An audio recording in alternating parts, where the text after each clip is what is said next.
કોઈના મગજમાં એવો ધુમાડો હોય તો કાઢી નાખજો. તમને અહીંયા આટલા બધા દારૂના બુટલેગરોને તમે પરમિશન આપ્યા છે, કેમ અટકાવતા નથી?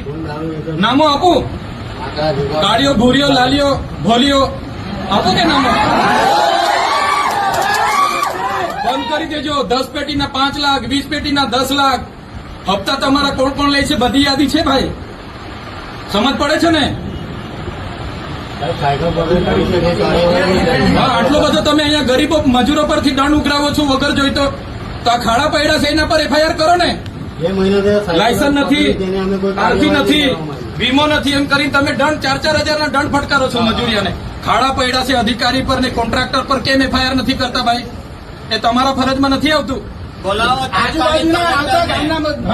આજુબાજુના મજૂરોને ચોકડી પર રોકીને મન ફાવે ડીડીઓ શ્રીને અને નિયામક ડીઆરટી ને 5 તાલુકાના ટીડીઓને બોલાવો.